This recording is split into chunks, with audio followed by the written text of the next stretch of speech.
Oi, eu sou a Flávia. Eu sou a Isabela. E você caiu no Angu de Grilo.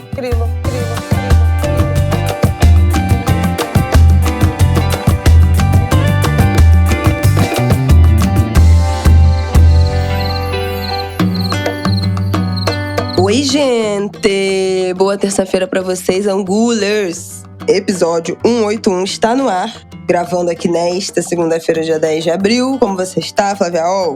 Tô gripada, Angu de gripe hoje. Em vez de grilo. Gripei, né? Com os excessos do fim de semana. Muitas emoções no nosso feriado de Páscoa. Fomos pra BH, estivemos no Mineirão na Vitória do Galo.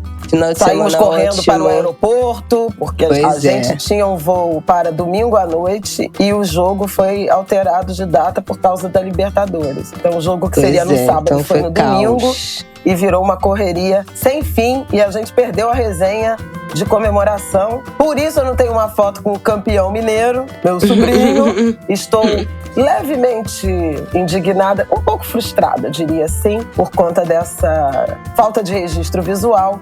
No entanto, Martinico brilhou adentrando ao gramado com o Paulinho 10. Gente, esse garoto não existe. Olha, e eu assim, gente, ele vai ficar com medo, ele vai chorar. Ele teve que ir no colo de uma pessoa lá do Atlético pra levar ele até o Paulinho. Eu falei, meu Deus, ele não vai querer ir, não sei o quê. Eu tava tipo assim, tudo bem, se ele não quiser, tudo bem. Se chorar, devolve meu filho, não quero meu filho chorando. O garoto, gente, foi no colo.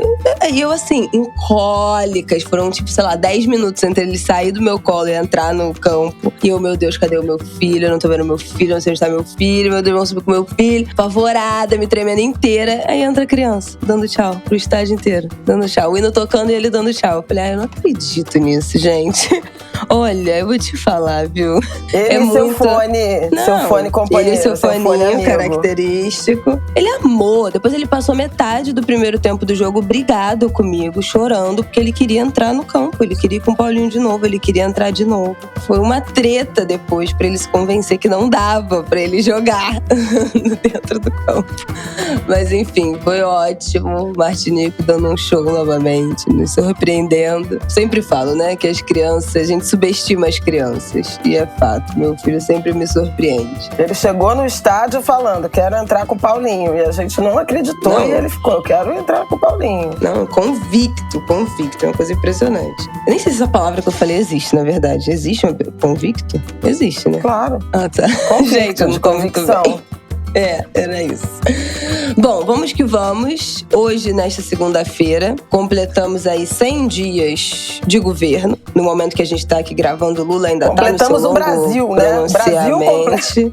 Completamos o Brasil. Completa. 100 dias desse novo governo de Lula. Não, completamos nós, como sociedade. Brasileiros, Todos nós, como brasileiros, estamos completando 100 dias vivendo aí nesse novo governo Lula 3, como gostam de chamar. Então, nesse Angu de Grilo, a gente vai falar desses 100 dias, dividindo entre um bloco Eu tô fazendo, Isabela, fazendo uma provocação, porque nós não somos governo. Angu de Grilo não é governista. Tem seu posicionamento crítico, ora favorável, ora não, de questionamento. Mas, ao contrário do que muitos imaginam, aqui não é um podcast governista. Não a gente é nem é convidado publi. para as resenhas do Planalto.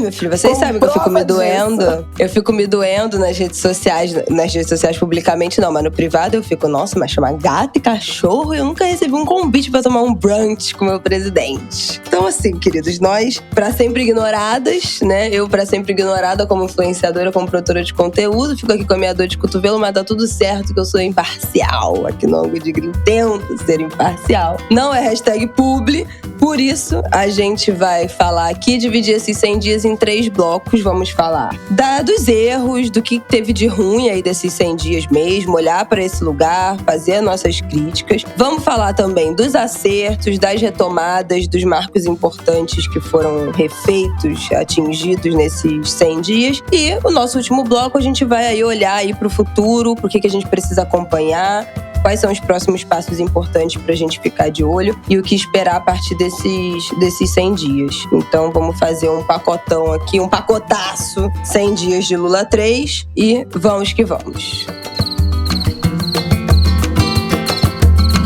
Bom, A gente vai começar pelo ruim, pelo bom? Qual é a sua posição? A gente não tinha chegado a essa conclusão, vamos decidir aqui ao vivo, junto com os nossos ouvintes. E aí, Flavial, vamos começar pelo bom ou pelo ruim? Não, eu acho que a gente pode começar fazendo o balanço do que não funcionou, porque eu acho que as coberturas, né, do fim de semana, jornalísticas, enfim, têm sido muito críticas em relação ao governo, não ter marca, teoricamente, não ter uma marca forte apresentada nesses 100 dias de governo. Eu acho que tem uma questão da imprensa, enfim, dos meios de comunicação, de sobrevalorizarem política e economia e, em alguma medida, invisibilizarem, não sei se a palavra é invisibilizarem, mas subestimarem questões sociais, que são importantes, sobretudo para o eleitor de mais baixa renda, e você vai ver isso explicitado nas pesquisas de popularidade, né, do Lula, o Datafolha que saiu. Você vê muito nitidamente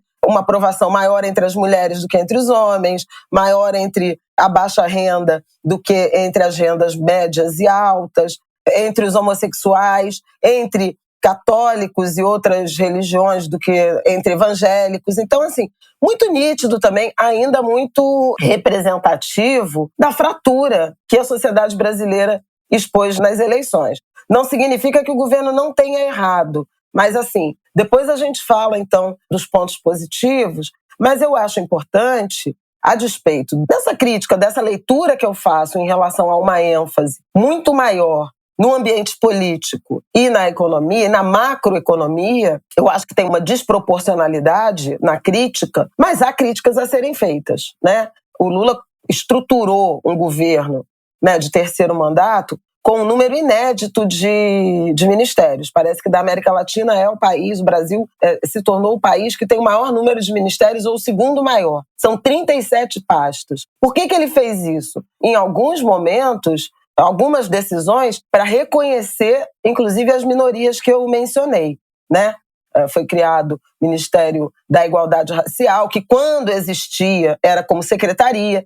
Foi criado o Ministério das Mulheres, que quando existia era como secretaria. Foi criado o Ministério dos Povos Indígenas, inédito. Agora, vários ministérios foram criados para acomodar uma aliança político-partidária, ou seja, a formação de uma base de governo estruturada no Congresso, que segue muito frágil. Então, essa crítica eu acho que procede. Você tem, por exemplo, o Ministério dos Portos e Aeroportos, Ministério dos Transportes, você tem o Ministério do Desenvolvimento, você tem um número, né, muito grande de ministérios e de pastas, alguns criados para essa acomodação. Por exemplo, para o MDB fazer parte, para o União Brasil fazer parte, para o PSD fazer parte. E você vê o União Brasil, por exemplo, que é a fusão do DEM, né, do antigo DEM, com o antigo PSL, fraturado, com quadros partidários e diretórios se digladiando entre estar ou não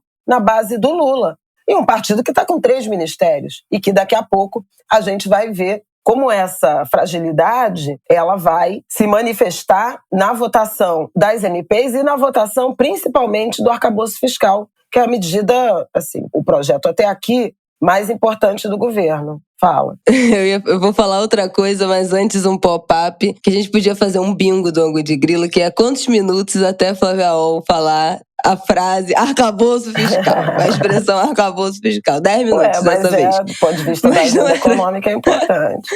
Não era isso que eu ia falar. O que eu ia falar é lembrar que a gente falou mais longamente sobre essa divisão ministerial, os grupos de trabalho, lá no ano passado, quando começou o governo de transição. Então, lá no Ângulo de Grilo, 160 e 161, 160, 161, 163, a gente falou sobre o governo de transição. A divisão dos grupos de transição, que já era um indicativo de quais seriam os ministérios. A minha mãe fez uma crítica lá atrás já, falando sobre essa divisão, por que os grupos eram tão fragmentados, torcendo para que alguns se fundissem. E no Ângulo de Grilo 165 e no ângulo de grilo da posse, a gente falou sobre, que foi início de dezembro, depois início de janeiro, meio de dezembro e início de janeiro, a gente falou na época sobre os primeiros 5 ministros anunciados pelo governo e depois na posse sobre os outros ministros 32. E ministérios que foram anunciados, porque enfim, teve ali o recesso de Ano Novo, que muita coisa se resolveu, a gente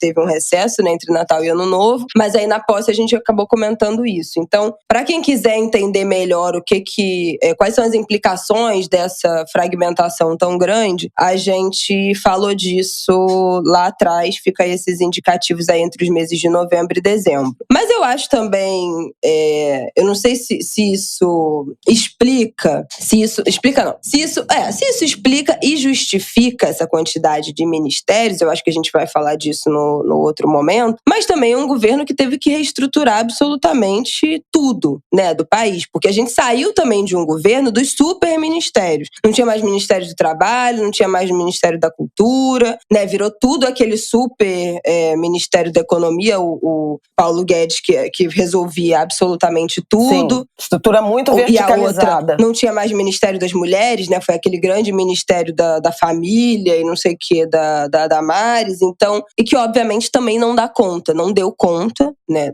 não sei nem se era a intenção do governo anterior dar conta de atender, de fato, agendas que eram importantes e mereciam uma atenção especial, não era, né? Mas esse processo também de unificação de tudo fez muita falta. A gente também fez muitas críticas, né? Do fim do Ministério da Cultura, do fim do Ministério das Mulheres, do fim do Ministério do Trabalho. Um absurdo não ter Ministério do Trabalho, então, em pleno momento de reforma de Previdência. A própria indústria e comércio, planejamento. Nem tanto ao céu, nem tanto à terra, né? A gente deveria caminhar para um meio termo, mas a gente passou, de fato, de um extremo por outro. Eu acho que também numa necessidade, talvez, de fragmentar para olhar o que sobrou do país desses últimos 4 anos. Então, faço essa... Não é meia-culpa a palavra, mas essa ponderação de que a gente veio de uma estrutura extremamente verticalizada e talvez com uma necessidade maior de fragmentar para olhar, mas, de fato, caminhar para dar uma enxugada seria o mais prudente, o mais viável, o meio termo mais, que faça mais sentido. No caso da economia, na economia especificamente no que diz respeito à política econômica, eu acho que fez todo sentido. Eu era contra desde o primeiro momento, desde 2019, quando foi anunciado que o Ministério da Economia passaria a existir incorporando indústria e comércio, planejamento, trabalho. Por quê? Porque você fica sem contraditório na gestão econômica. Então, Paulo Guedes era um senhor feudal, né? O que ele decidia, estava decidido. Não ter contraditório não é uma boa forma de governar. Então, nesse sentido, lá no meio do caminho, por conta de uma reforma ministerial que precisou ser feita para acomodar Centrão, o Bolsonaro até voltou com o Ministério do Trabalho, mas a economia ainda estava incorporando planejamento em indústria e comércio. Mas veja, eu quero só dar uns exemplos, você tem razão nisso, mas, por exemplo, a gente tem Ministério da Agricultura e do Desenvolvimento Agrário. A gente tem Ministério e da Pesca, Agricultura, Desenvolvimento Agrário e Pesca. A gente tem Transporte, portos e aeroportos. Entende? Uhum. Tem muita coisa que é quase redundante. Exatamente. E que precisaria de uma integração, que não faz sentido que essas coisas não se comuniquem, né? Enfim, poderia estar dentro do mesmo guarda-chuva, que é extremamente importante, gente. Previdência foi outra pasta que voltou, mas ela já foi em outros momentos, trabalho e previdência juntos. Aí agora tá previdência de um lado, trabalho de outro. E alguns desses ministros, inclusive, o Lupe, o próprio Luiz Marinho, criam às vezes ruídos por conta de posições pessoais e programáticas que precisam ser debatidas, mas que vão de encontro a um pensamento majoritário e sem acordo no governo para falar. Então isso também desgasta politicamente, né? Uhum. Houve alguns desgastes políticos em razão de o Lupe dizer que vai fazer a anti-reforma da Previdência. A gente falou bastante sobre a reforma da Previdência lá na época, mas também, acho que 2 semanas atrás, com a crise na França. O Luiz Marinho também rever pontos da reforma trabalhista, suspendeu aquele saque anual, né, extraordinário do FGTS. Então, assim, são coisas que vão sendo ditas ao léu, né, em alguma medida, sem um acordo, sem uma uma estratégia de comunicação que mais desgasta do que ajuda o governo do ponto de vista da cobertura da opinião pública. Eu acho que um ponto que também ainda peca muito no governo Lula é a comunicação. É frágil. O governo ainda não conseguiu montar uma estrutura de comunicação eficiente que alcance os brasileiros de modo geral e que esclareça pontos da opinião pública nos formadores de opinião. Tanto assim que o Paulo Pimenta, que é o ministro da Secretaria de Comunicação, anunciou que na volta da viagem à China, que finalmente vai acontecer a partir desta terça, dia 11, o presidente Lula vai passar a fazer lives semanais. Então, a tal da comunicação direta, que foi muito bem sucedida no governo Bolsonaro. Isso a gente tem que reconhecer, né? O próprio Trump, quer dizer, a extrema-direita, ela tem sido... Ela é muito boa de comunicação, muito eficiente, gente. Em comunicação, uma coisa impressionante. Em uso das redes sociais. A área de comunicação do governo lançou um ambiente que eles chamam de ambiente de contra-fake news, que eles chamaram de checagem, de esclarecimento. E, na verdade, é mais uma defesa ou uma prestação de contas ou alguns esclarecimentos relacionados às questões de governo. Isso gerou uma antipatia fundamentada e crítica das agências de fact-checking, porque há regras, há métodos, e nada disso está posto no ambiente que o governo criou. Então, assim, eu acho que tem problemas na política, sem dúvida alguma. O governo Lula, a articulação política do governo Lula se posicionou mal inicialmente na briga que ainda está rolando entre Arthur Lira, presidente da Câmara, e Rodrigo Pacheco, presidente do Senado. Isso é péssimo, né, porque você tem uma mega interrogação em relação à aprovação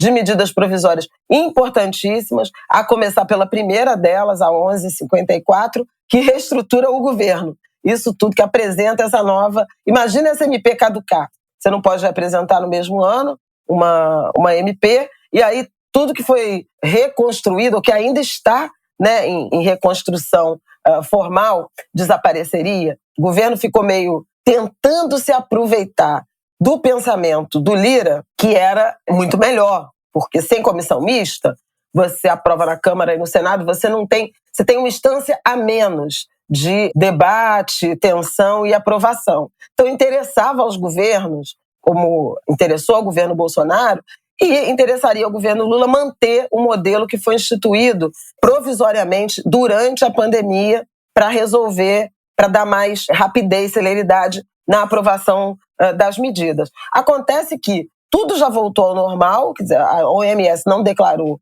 o fim da pandemia, mas as relações sociais, políticas, as reuniões, né, tudo foi retomado. Então não faz sentido manter esse esquema especial, que não é o que a Constituição determina. A Constituição determina a formação de comissão mista entre Câmara e Senado para debater medidas provisórias e depois as votações em separado. O Lira quer manter esse modelo porque esse modelo na pandemia estabeleceu que todas as MPs passavam primeiro pela Câmara. Então a Câmara votava, fazia todos os acordos, não sei o quê. E quando chegava no Senado, a crítica dos senadores é que eles tinham pouquíssimo tempo. Às vezes chegava com uma semana para caducar e o Senado apenas validava sem ter nenhum tipo de discussão política mais qualitativa em relação ao conteúdo das MPs. Óbvio que para um governo isso está ótimo. Praticamente você só negocia com uma casa, né?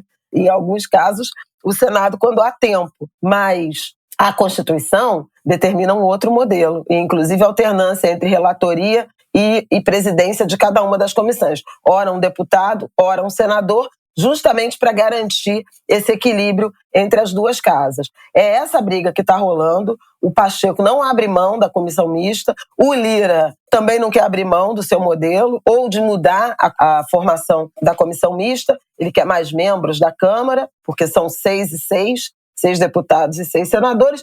E ele diz até com alguma razão que o Senado tem 81 senadores, 6 representantes nas comissões mistas. A Câmara tem 513 e também 6. Então, é desproporcional. Acontece que as casas votam igual, né? Você vota na Câmara, vota no Senado, quer dizer, a comissão não é determinante disso. Mas você poderia nomear mais membros e criar uma proporcionalidade. Por fim, para terminar isso, que não é sobre isso a nossa conversa, já estou me alongando, é só para entender onde é que está, né? O governo hesitou e até hoje a gente não tem acordo. Eles estão tentando montar um acordo para votar as MPs mais importantes para o governo, essa da formação dos ministérios, Minha Casa Minha Vida, a volta do Bolsa Família. Olha que loucura, né? E uma que é do interesse do Ministério da Economia, mas é que eu acho que não vale a pena detalhar, é um assunto meio complexo, e depois continuar brigando. Então, isso é complicado. E isso também é decorrente de um uso abusivo de um mecanismo que é feito para medidas emergenciais. Medida provisória está prevista na Constituição para ser assim, é uma emergência, né? E aí você assina essa medida que entra em vigor imediatamente e o Senado e a Câmara têm 60 dias, mais 60 dias ampliados para votar, para validar aquilo, tornar aquilo lei. Algumas MPs, elas caducam porque a validade de 120 dias já dá conta dessa necessidade emergencial.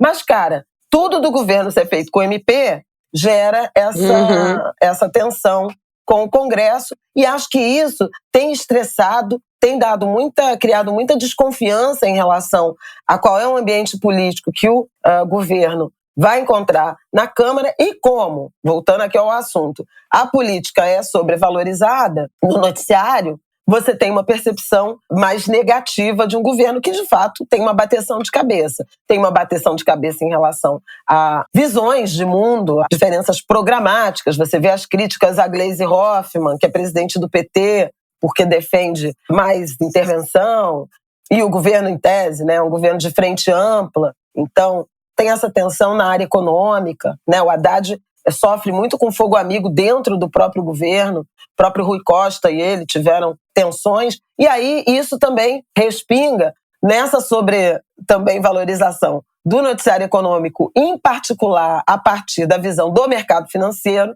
E aí consolida essa visão de um governo sem marca, negativo, desimportante, fraco, enfim, decepcionante em razão disso. Por quê? Porque você tem as críticas do Lula aos juros, a gente já falou muito sobre isso, eu não vou falar mais, mas isso também ajuda, né, a tensionar a relação com o Banco Central, com a equipe econômica, com alguns agentes, principalmente do mercado financeiro. Então, acho que todos esses são elementos que sedimentam a ideia de que os 100 dias foram frustrantes. A lente com que se olha política e economia, ela é maior, né, e mais minuciosa, mais detalhista do que se olham as outras coisas. Outro ponto que eu queria destacar, aí sou eu, que eu acho relativamente negativo no governo, é a questão com os militares. Eu acho que isso está mal parado. Eu sei que tem uma sutileza,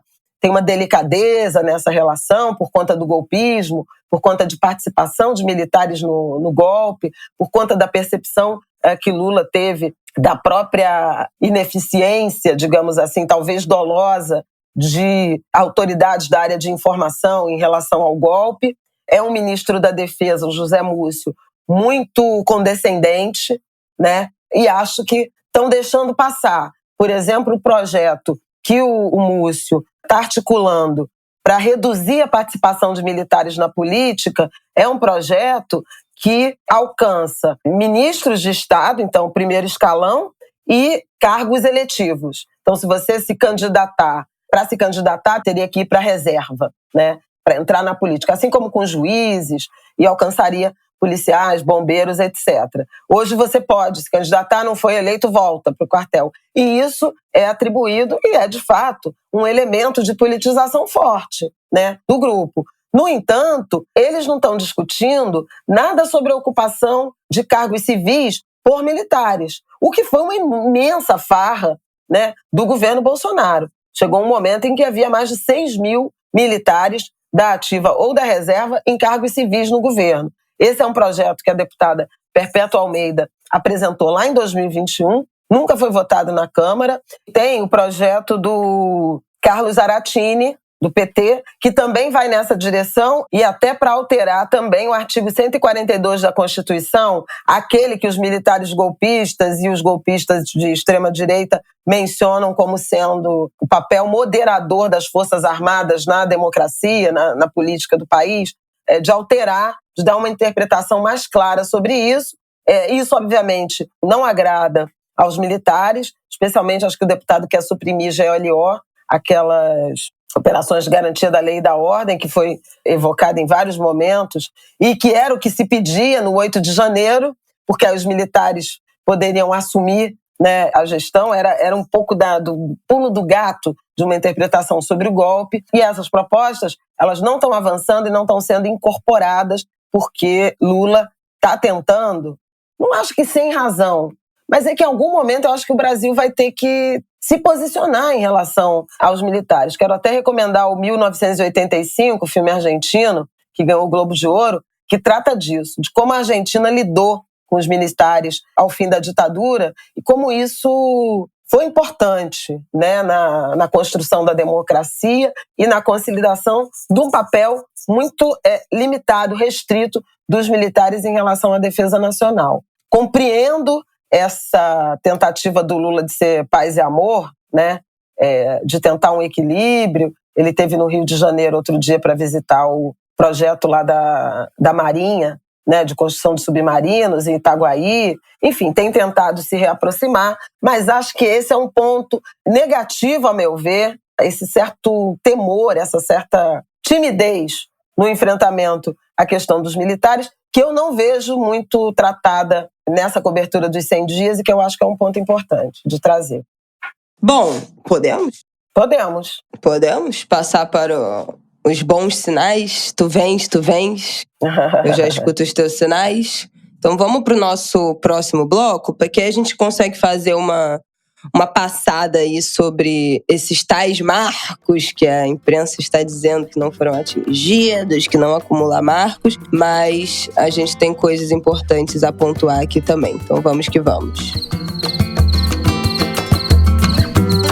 Bom, primeiro eu quero trazer aqui um tweet que eu até printei hoje de manhã, que estava rolando, do perfil @tesoureiros, que é um perfil que fala sobre política no Twitter, que eles compartilham uma manchete do Globo que fala 100 dias de governo. Lula é o único presidente sem nova marca no início da gestão. E aí esse perfil, Tesoureiros, escreve em cima: porque impedir um genocídio em curso, lidar com uma tentativa de golpe de Estado e uma invasão dos 3 poderes, tudo isso enquanto relança programas extintos e recompõe o orçamento das áreas mais básicas após um desmonte nunca antes visto, não é nada não, né? Então eu acho que assim, as minhas reflexões, pelo menos pessoais aqui, desses dias, olhando especialmente a virada, né, do ano, os últimos dias de dezembro, as primeiras 2 semanas de janeiro, é inegável, fora tudo que a gente já falou, né, sobre os programas que tiveram que ser reconstruídos, relançados.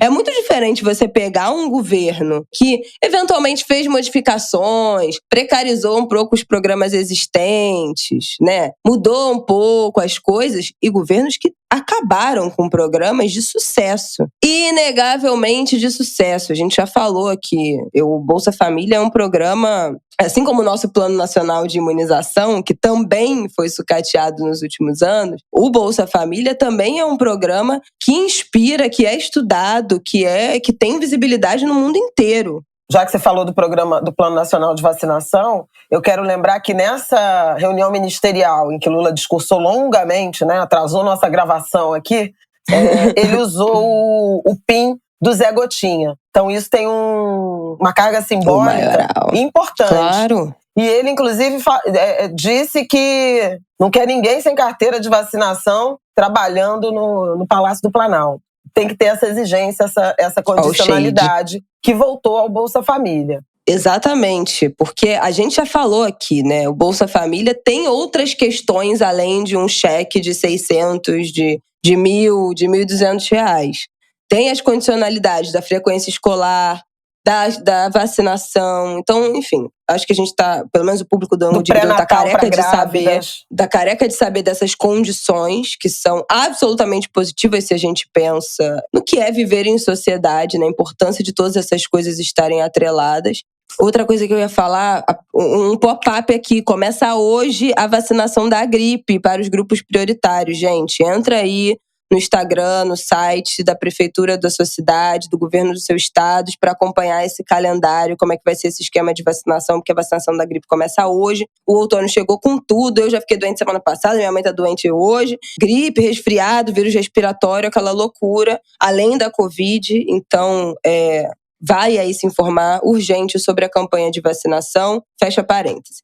Então, assim, especialmente naquelas 3 primeiras semanas, final de 2022, início de 2023, a gente teve aquele 8 de janeiro da tentativa de golpe, que foi um grande buraco, Antes disso, teve os Yanomamis. Não, antes disso teve o 12 de novembro, que a resposta veio do Flávio Dino, que nem ministro era ainda. Lembra? No dia da diplomação do Lula, que atacaram a sede da Polícia Federal, incendiaram ônibus em Brasília e tal. E quem veio da coletiva, quem chamou a coletiva, foi o já futuro ministro, né? Foi o autoproclamado naquele momento. Ministro da Justiça, como também autoproclamado diretor-geral da Polícia Federal, Andrei Rodrigues. Então, assim, a gente até é um governo disso. Que começou antes, né? Aliás, os 100 dias devem ter terminado ali no golpe, porque deviam ser contados assim. Porque, além disso, ainda teve a tramitação da PEC da transição, que tornou viável o orçamento e esses redesenhos, essa reestruturação de programas e de ministérios. Exatamente. Mas então, assim, além desse 12 de novembro, que eu tinha até esquecido, teve a história do 8 de janeiro, teve a crise gravíssima do povo Yanomami, que também foi um grande para tudo para a gente resolver minimamente isso, tirar essas pessoas, fazer qualquer coisa, uma situação absolutamente emergencial. E assim, gente, assim como o 8 de janeiro, a crise dos Yanomamis, esse ataque à sede da Polícia Federal no 12 de novembro, são situações emergenciais. Suspende todo o resto, que a gente vai passar alguns dias resolvendo esse pepino aqui. Que isso é mais importante. Então, eu acho muito injusto também a gente falar, muitos jornalistas, muitos analistas nesse papo de que um governo que não atinge marcos, mas peraí, é um governo que entrou, antes de entrar, com extintor de incêndio na mão, apagando incêndio o tempo inteiro. Situações escabrosas que estavam acontecendo já nessa virada, antes da virada do ano, mas nessa virada do ano mais intensificadas com aquela grande crise Yanomami, quando finalmente aquilo foi descortinado, né, pelo silenciamento imposto pelo governo anterior. No momento que vira o governo, abre-se a tampa dessa crise, a gente não tinha noção, as imagens que a gente viu, a gente fez um episódio do Ângulo de Grilo falando isso, o Fantástico fez matérias enormes mostrando cenas horrorosas sobre essa crise, que foi mais um momento em que o Lula parou tudo, vamos lá para ver o que está acontecendo, uma força-tarefa. Na semana passada, eu acho que teve uma notícia de implosão, desativaram acho que 40 pontos de garimpo ilegal, né? Explodiram vários equipamentos, enfim.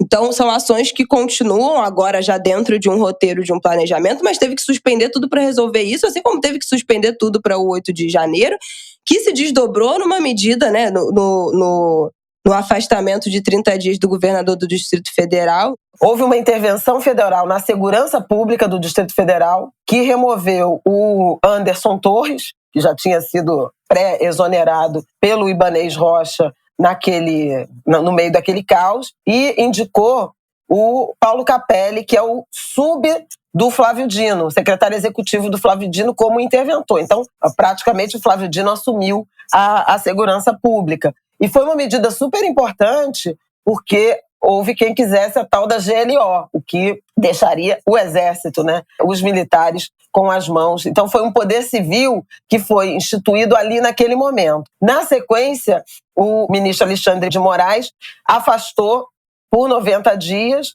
o Ibanez Rocha, o governador, por desconfiar do envolvimento dele.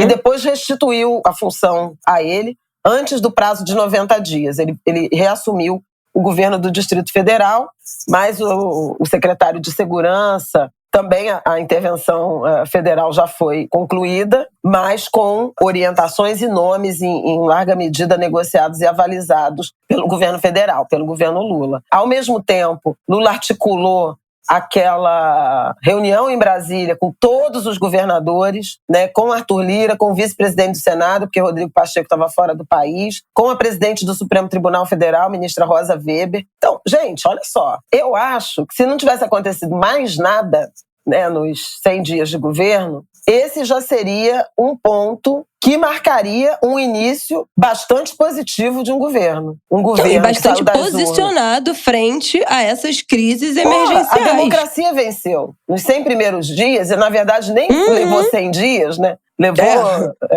nos primeiros 8 dias de governo, né? Porque o Lula decreta, assina, o Flávio Dino conta essa história, que é incrível, quem não ouviu ainda, tem uma entrevista dele para, acho que Tereza Cruvinel, Marcelo Auler, eu não estou me lembrando quem é o outro colega, peço desculpas, mas em que ele conta aquele episódio, tem um corte, até que a gente pode botar no Angu, em que ele conta o episódio da decisão de assinar o decreto de intervenção, porque Lula estava em Araraquara, lembra?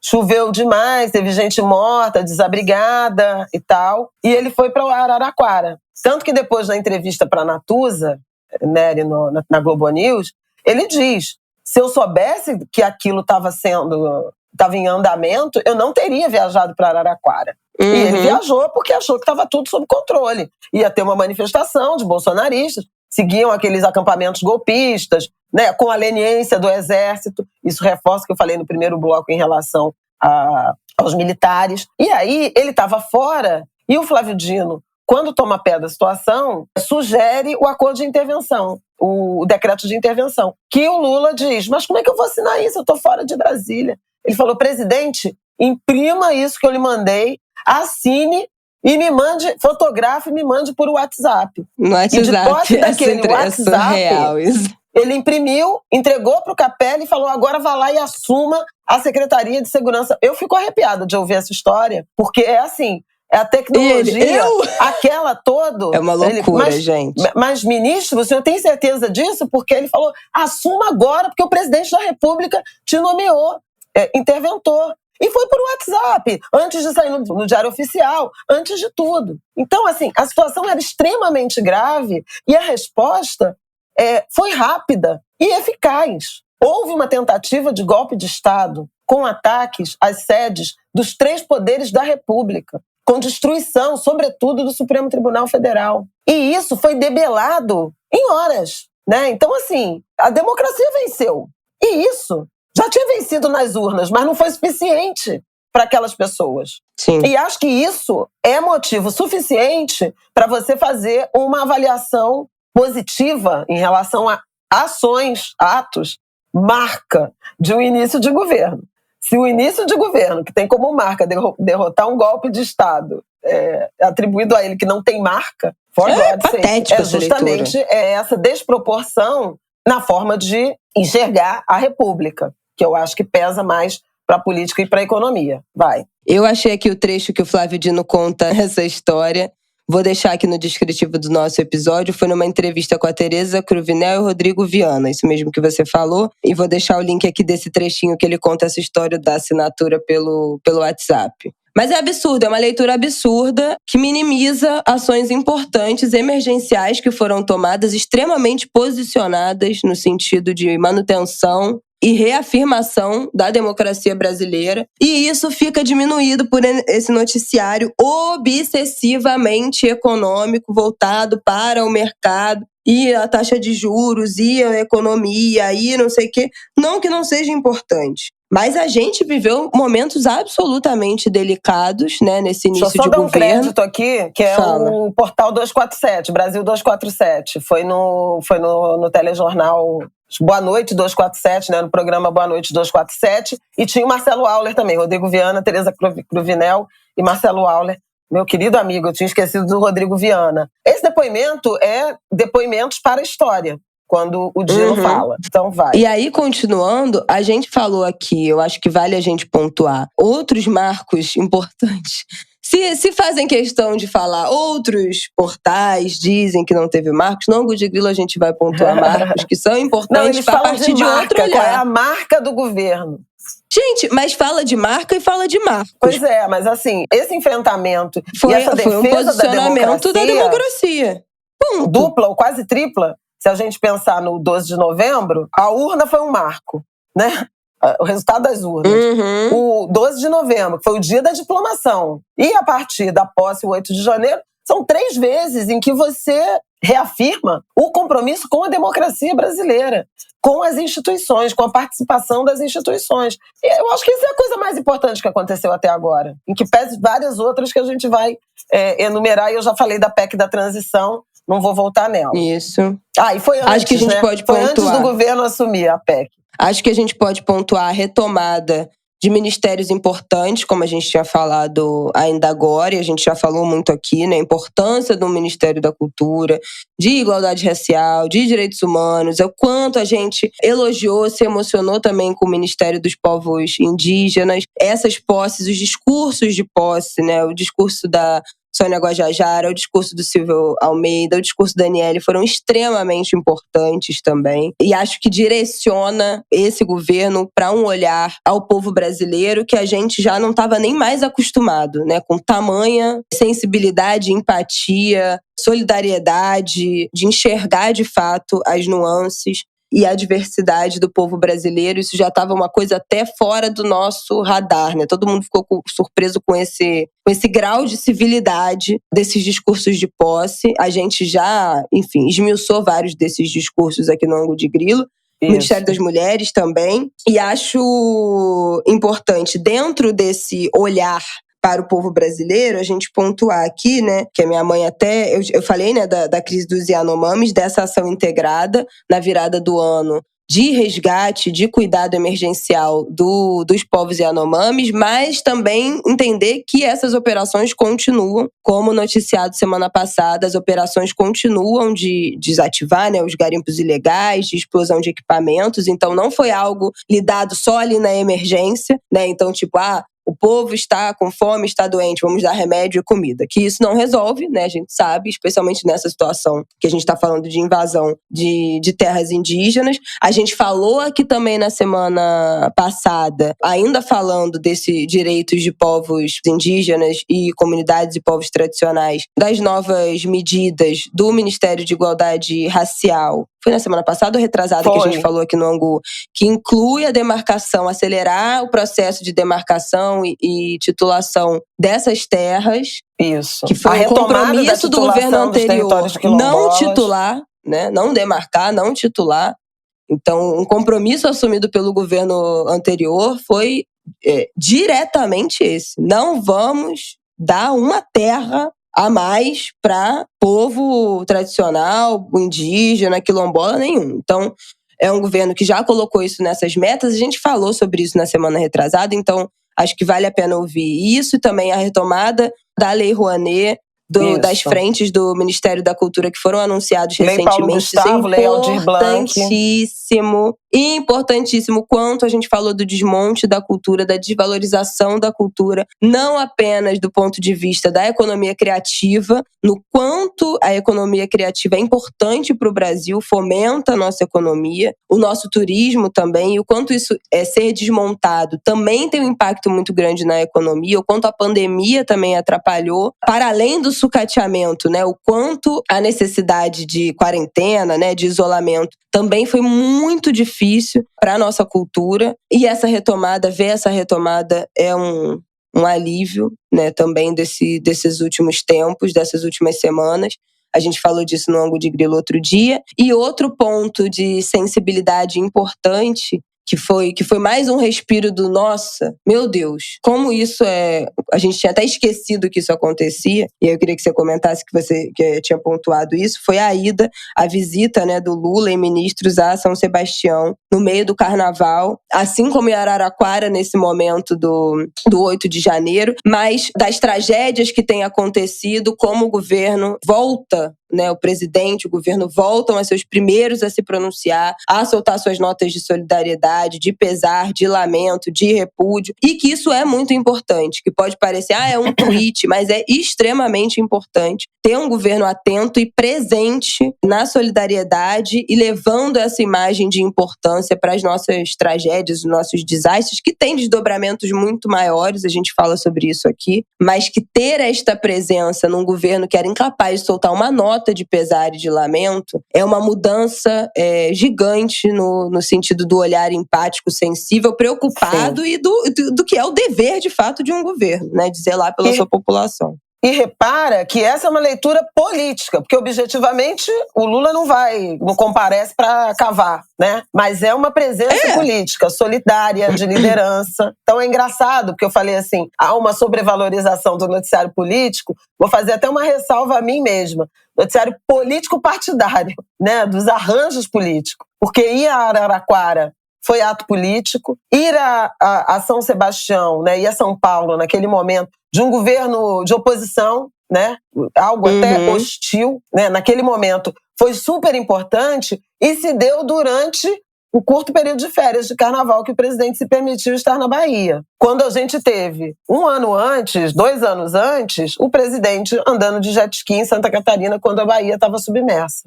Né? O sul da Bahia estava submerso. Então são diferenças de leituras políticas. E esse fim de semana, Lula foi ao Maranhão. Uma longa reflexão sobre qualificação dessas necessidades, sobre prevenção e tal. A gente fez, inclusive, eu acho que foi na semana anterior à tragédia de São Sebastião, porque aconteceu o terremoto da Turquia, né? Sim, exatamente. E a gente falou mais uma vez sobre isso. Intensamente. Sobre essa questão. É um assunto que é recorrente, assim como esses desastres pela chuva no Brasil, né, que tem sempre uma raiz no racismo ambiental. A gente já tinha falado isso lá no início de 2020, que teve aquelas fortes chuvas também em Minas Gerais. Em Petrópolis. Eu lembro sempre desse episódio, porque foi o episódio a primeira vez que a gente fala de coronavírus aqui no Angu, a gente falou sobre a chuva em Minas Gerais e de coronavírus no 2 de fevereiro lá de 2020. Teve aquelas chuvas de Petrópolis que a gente falou também sobre isso aqui. Então é um assunto recorrente, é uma reflexão recorrente aqui. E aí eu quero fazer uma leitura que talvez para os angulers que não trabalhem com jornalismo, não entendem esses bastidores, porque também é importante o presidente, e não só ministros, secretários, uma comitiva do governo estar nesses lugares fisicamente, porque a agenda do presidente, os jornais, as emissoras, são praticamente obrigatórias a cobrir. Né? A agenda do presidente não tem nada mais importante do que todo dia de manhã ter uma pessoa que abre a agenda, vê onde é que o presidente vai estar, vê quais vão ser as reuniões, os compromissos oficiais. E aí, essa pauta é das mais importantes, ainda que seja só um pop-upzinho ali no noticiário. Às vezes falam só, o presidente esteve em tal lugar para tal ação, às vezes isso vira uma grande reportagem. Mas o fato existe sempre um foco no que é a agenda do presidente. Então, a partir do momento que o presidente vai a algum lugar presencialmente, vai a uma tragédia, todas as emissoras se voltam para aquilo, os jornais, com muito mais atenção do que seria só uma cobertura local. Então, o que é, eventualmente, uma cobertura de um jornal local? Teve uma chuva muito forte em São Sebastião, então quem vai cobrir isso é o G1 do Litoral Norte, né? É a afiliada do Litoral Norte de São Paulo, da TV local, que vai cobrir. Às vezes tem um destaque ali no Telejornal do Estado, mas uma notinha ali nos jornais nacionais, mas vira tratado como um noticiário local. A partir do momento que o presidente vai lá, leva uma comitiva, leva uma equipe, leva ministro, isso ganha outra projeção. Isso ganha a importância de um noticiário nacional. Isso faz com que as pessoas olhem, de fato, para o problema tendo outras leituras, com um tamanho maior, dando a importância devida, sustentando o assunto no noticiário por mais tempo, acompanhando os desdobramentos daquilo, pressionando para a resolução desses desdobramentos. Então, a estrada fechou. Se aquilo vira um noticiário nacional, você tem aí 2 semanas pelo menos desse noticiário todos os dias, com pressão para que essas estradas reabram. Né, para que essa população seja encontrada. Cadê? Onde é que esses desabrigados estão? Os desaparecidos. Trabalho 24 horas para encontrar essas pessoas desaparecidas. Então tem uma questão prática também na importância do presidente estar nesses lugares, porque leva o jornalismo. E quando leva o jornalismo, leva uma pressão também aos órgãos de governo, que são extremamente importantes para esses casos de desastre. Então também tem essa importância, além de uma solidariedade, é empático, não sei o quê. Não, tem uma questão prática, que é dar a dimensão que o fato realmente merece. E é importante também mencionar isso, lembrar que nos Yanomamis também o Lula foi a Roraima, né? Exatamente, parou tudo, foi com uma comitiva e aquele foi o primeiro momento, né? As primeiras informações e tal. Ele foi, a partir daquilo foi montada aquela mega operação. Das notícias de desnutrição das crianças. Exatamente. Né? E aí de quantas crianças tinham morrido. Exatamente. Uma política muito mais ampla em relação a isso. E isso é político. Queria só ressaltar isso, que é mais político do que objetivo, embora, em tese, idealmente, desencadeie atos objetivos políticos, liberação de recursos, essa ação interministerial, diálogo com estados e municípios, né, todos os poderes, uma ação articulada, tudo isso se dá a partir de uma decisão política. E a presença, claro, dá um sinal para a população afetada e para a sociedade, né, de que aquilo efetivamente importa. A Isabela já falou do Bolsa Família, mas eu acho importante chamar atenção para essa retomada do programa com as suas características originais, que demoraram muito tempo para serem estruturadas, consolidadas e efetivadas, né? Foi rápido de destruir, mas foi muito longo elaborar o cadastro único, que é um projeto que vem... Na verdade, essa questão da estruturação da política de transferência de renda, ela vai numa ação encadeada que vem lá do governo FH, com uma escala ainda pequena, o Bolsa Família, e o Bolsa Escola, Vale Gás, o Programa de Alimentação, e eles se juntam numa grande política ancorada numa perspectiva de futuro, por conta da exigência da frequência escolar, de futuro para essas crianças e de futuro ancorado na educação e na saúde, por conta das vacinas, por conta da pesagem das crianças, por conta do apoio também às grávidas. O programa voltou a ser ancorado na composição familiar, e isso é importante, porque o que o Bolsonaro fez foi instituir um mínimo por família, em que famílias unipessoais ganhavam o mesmo do que, eventualmente, famílias com 2 ou 3 crianças. Então, o valor médio do benefício aumentou e você tem, de novo, essa retomada, essa reconstrução, né, do cadastro único na direção de mais depuração. 1,5 milhão de pessoas saíram do Bolsa Família porque não eram merecedores. E 700 mil famílias que estavam fora e precisavam entrar foram incorporadas. Isso alcança muito o que eu tenho dito sobre qualidade do gasto, que não é somente sobre quanto se gasta ou quanto se economiza. É também se esse gasto é bem feito e gera resultados. Não era o que acontecia antes, é o que a gente espera que volte, é o que a gente espera que volte a acontecer. Bom, acho que é isso. A gente conseguiu colocar aqui o nosso ponto, né, do que foram os feitos desse governo, a direção desses 100 dias, o que foi essa marca e o que foram os marcos importantes que foram reestruturados, refeitos, né, reformulados a partir de um desmonte gravíssimo. E vamos falar no próximo bloco, então, dessas direções. O que a gente ainda precisa acompanhar para as próximas semanas, para os próximos meses, o que foi debate aí nessa última semana, que tem a ver também com esses 100 dias, para a gente fazer aqui previsões, olhar para esse futuro e pop-ups para a gente acompanhar de agora em diante. Eu não queria deixar de me despedir desse bloco sem lembrar a diversidade. Não é a ideal, mas é um elemento importante. O Bolsonaro, em seu melhor momento, teve 3 ministras, 3 mulheres ministras. Foi o máximo que ele conseguiu. Que era Damares, Tereza Cristina e quem era a terceira? A ministra Flávia Arruda, que foi de governo. Ou seja, Secretaria de Governo. Eu não preciso falar nada. Teve também uma AGU que foi rápido, mas simultaneamente eram 3.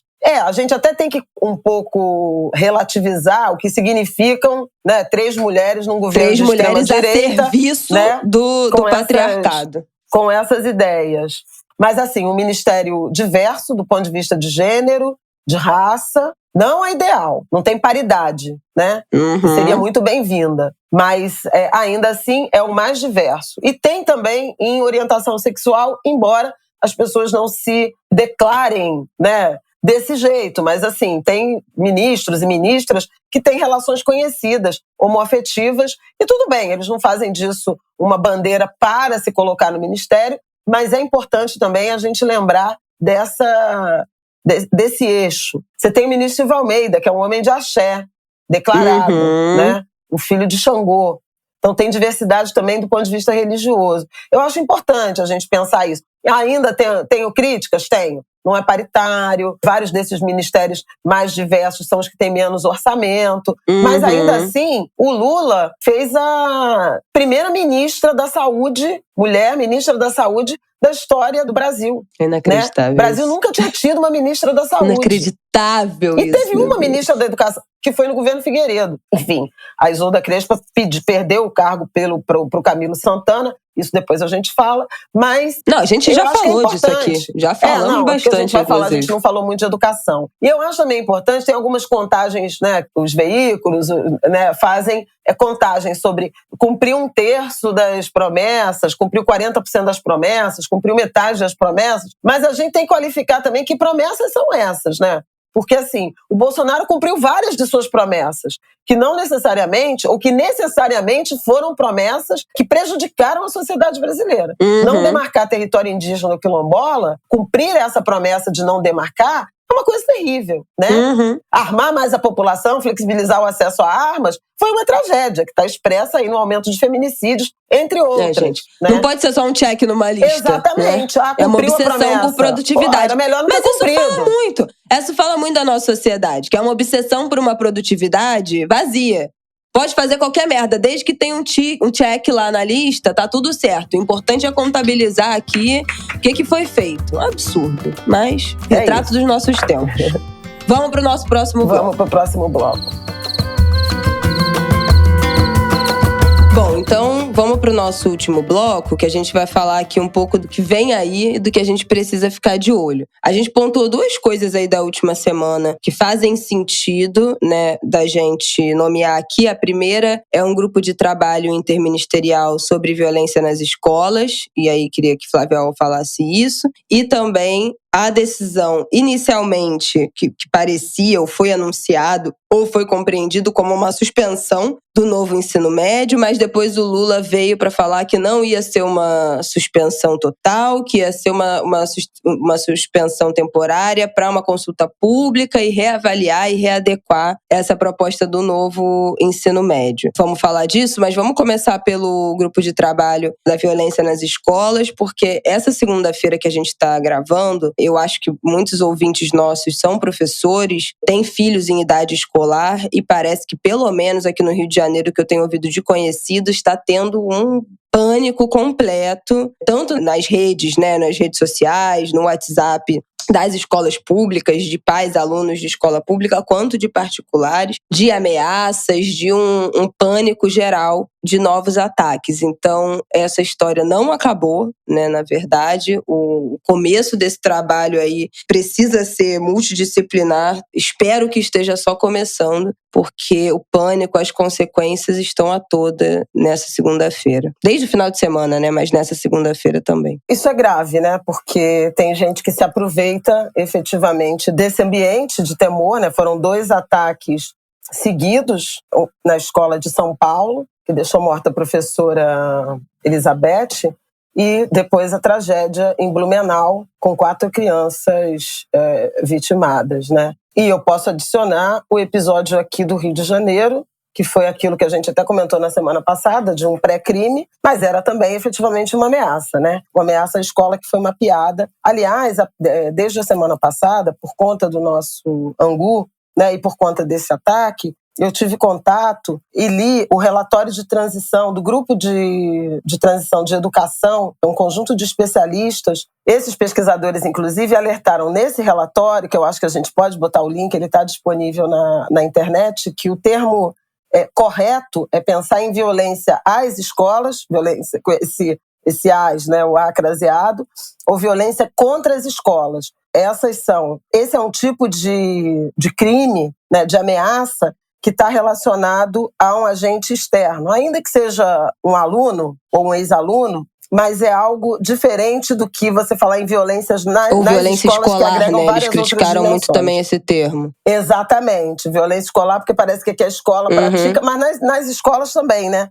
que há dimensões também disso. Porque na semana passada a gente chamou, acho que, não sei se foi violência nas escolas ou ataques nas escolas. E aí isso ficou muito na minha cabeça. Então, passamos a usar com a precisão, respeito à língua, né, e aos conceitos, violência contra as escolas ou as escolas craseadas. E eles chamam a atenção, primeiro, para esses movimentos terem origem no extremismo de direita, na misoginia e não necessariamente na deep web. Está muito presente já nas redes sociais que nós acessamos.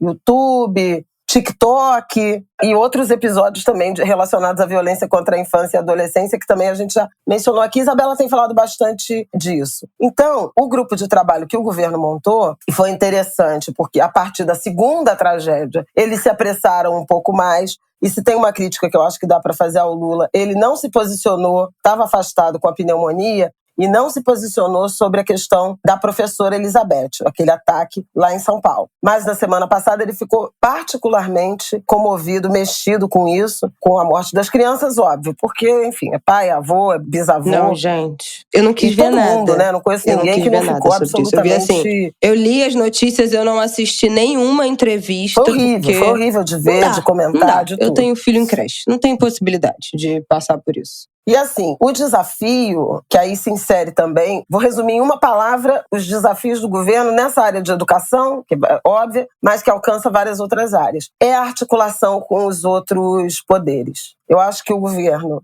será tanto melhor quanto mais conseguir diálogos, construção de protocolos, de metodologia para serem compartilhadas, replicadas por estados e municípios, em parceria e para serem replicadas. Nesse caso da violência contra escolas, é absolutamente fundamental. Tem um eixo que envolve política pública educacional, que é a própria construção de um protocolo para ajudar os profissionais, os educadores, os professores, as coordenadoras, as diretoras, na identificação de possíveis alunos, né, que apresentem algum desvio, com postagem de ameaças, com ameaças feitas a colegas, com o culto às armas, né? Esse tipo de coisa. E um próprio treinamento também em relação a uma cultura de direitos humanos, que até o próprio ministro Silvio Almeida, que deu entrevista agora há pouco, a gente está falando de meio da tarde de segunda-feira, ao Estúdio I, e mencionava isso, de como as políticas de direitos humanos, a cultura de direitos humanos tem que estar presente em todos os ministérios. Então, a transversalidade e também em diálogo com outros executivos, governos, estados, enfim. Eu posso incluir até o judiciário, mas não é disso que a gente está falando. E a experiência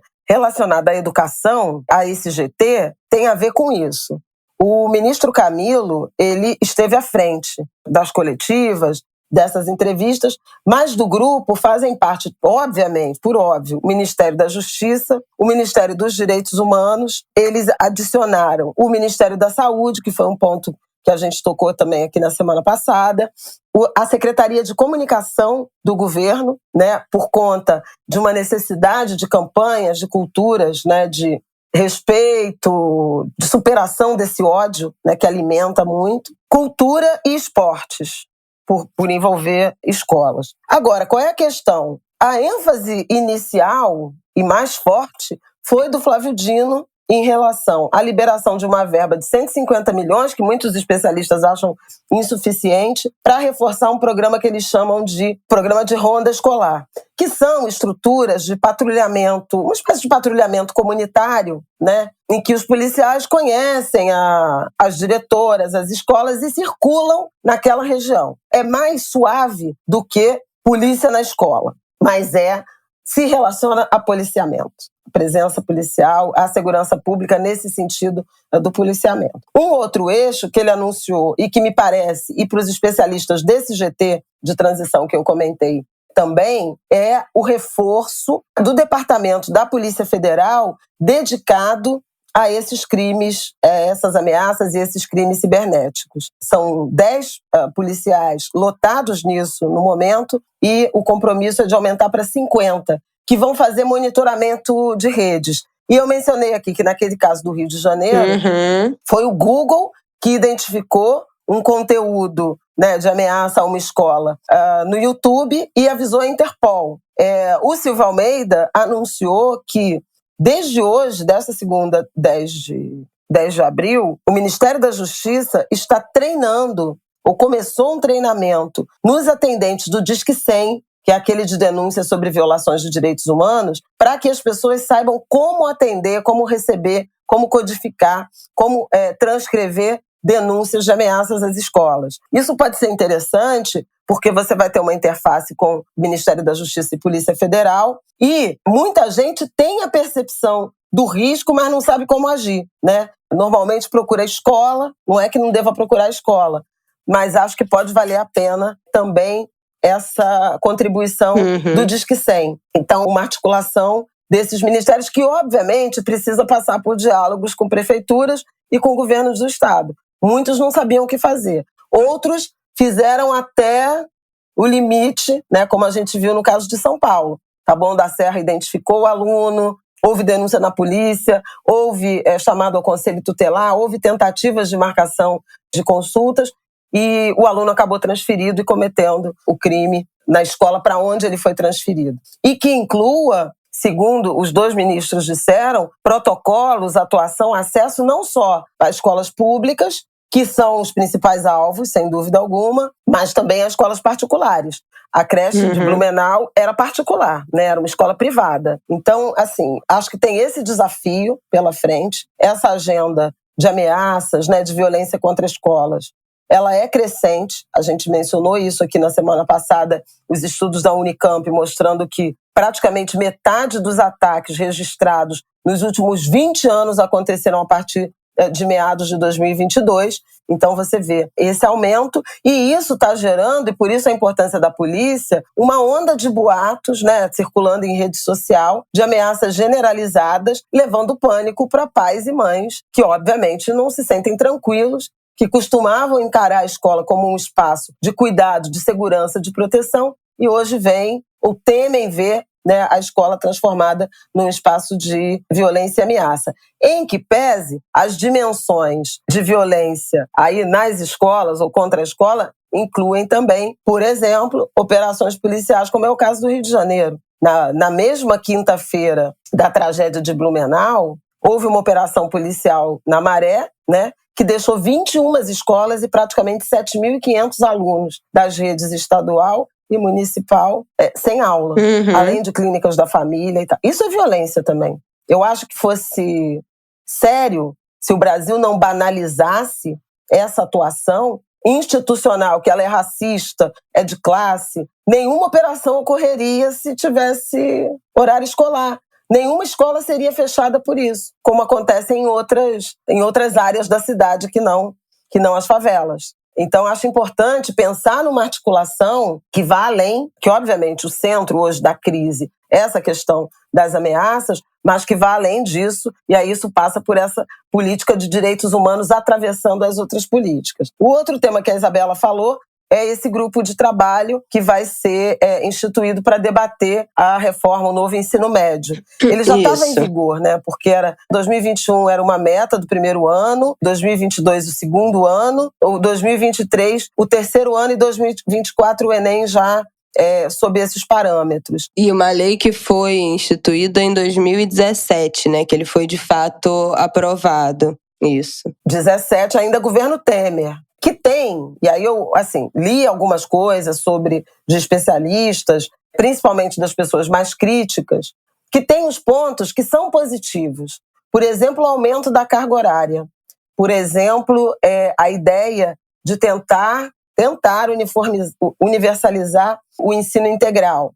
Esse contém dores e delícias, quer dizer, contém delícias, porque idealmente era para todo adolescente, todo jovem, né, ter acesso a esse ensino integral. No entanto, no Brasil, nem todos os adolescentes têm condições de frequentar uma escola em horário integral sem algum tipo de compensação financeira, porque eles precisam trabalhar em outros horários para atender a família. E aí isso foi uma coisa que a professora, educadora, ex-secretária de Educação em Belo Horizonte e hoje deputada estadual lá em Minas, a Macaé Evaristo, me respondeu numa mensagem: olha, ótimo você pensar em todo mundo em ensino integral, mas se você faz isso sem deixar a possibilidade para quem não tem condições ou não tem uma política para apoiar financeiramente esses alunos, você vai levar à evasão. Ele vai acabar abandonando a escola. Eu estava lendo uma matéria hoje também, para a gente falar disso, e quero referenciar aqui uma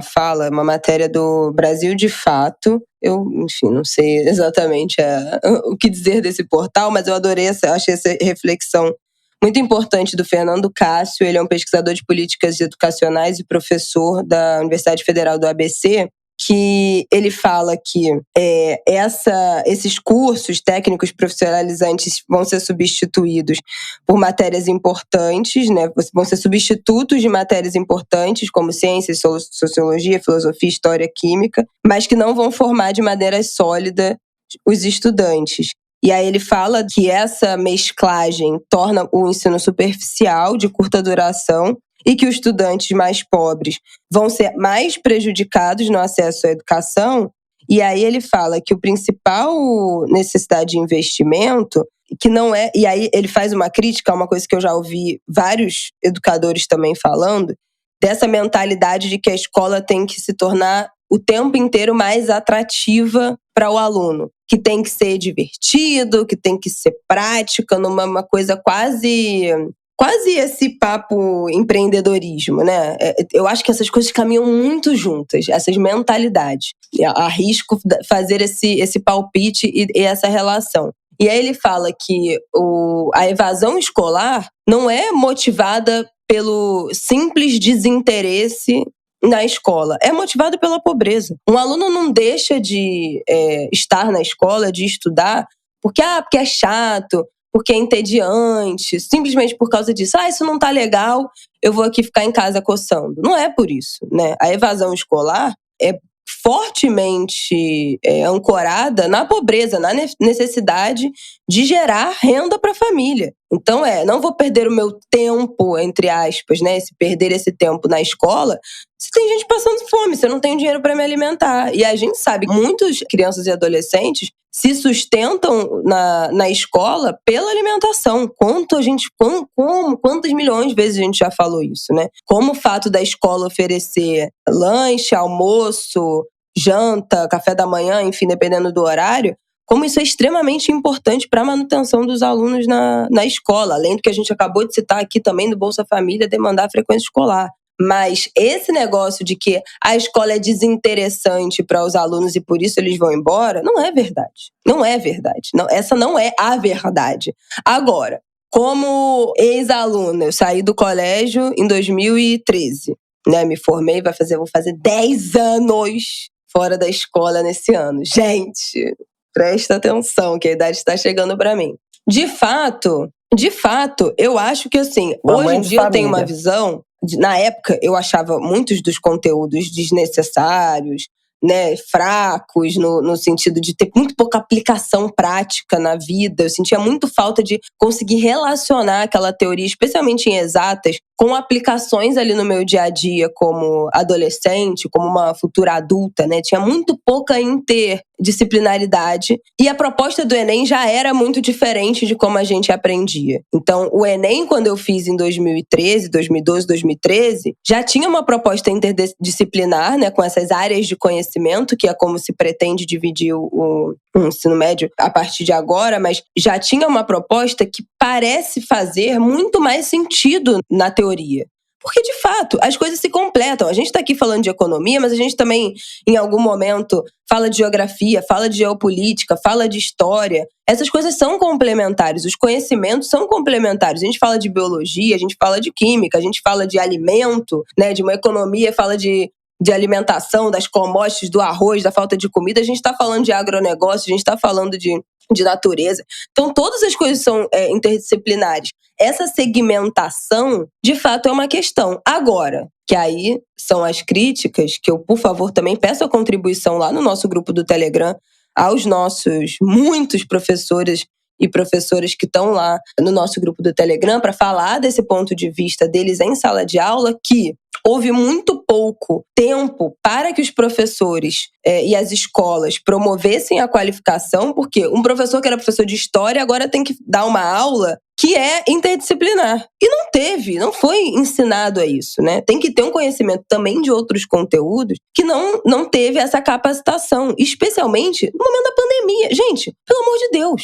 a implementação disso nessa ressaca de pandemia que foi 2022, com uma defasagem escolar absurda dos alunos, entre cada caso, né, dentro das escolas, os alunos que se adaptaram ao virtual, os alunos que tinham internet, que tinham computador, né, que tinham um ambiente, a gente falou muito disso aqui na pandemia, que tinham um ambiente em casa de privacidade, de silêncio, né, de algum mínimo de conforto e concentração para conseguir estudar, e a disparidade absurda que foram as escolas particulares e as escolas públicas. As particulares quase automaticamente ou muito rapidamente conseguiram implementar esse ensino à distância, essa tecnologia, ainda que com muitas dificuldades e muitas repercussões no ensino e para os professores, mas as escolas públicas jamais conseguiram integralmente alcançar esse ensino à distância. Então tem uma disparidade absurda de ter continuado essa implementação nesse momento muito sensível de pandemia, em que as prioridades eram outras, era tipo assim, distribuir cesta básica para as famílias que os filhos dependiam da merenda escolar para não passar fome. Sabe assim? A prioridade é essa, desculpa, não é o novo ensino médio. Então tem outras questões, mas assim como a gente falou do apagar o fogo, né, lá dos primeiros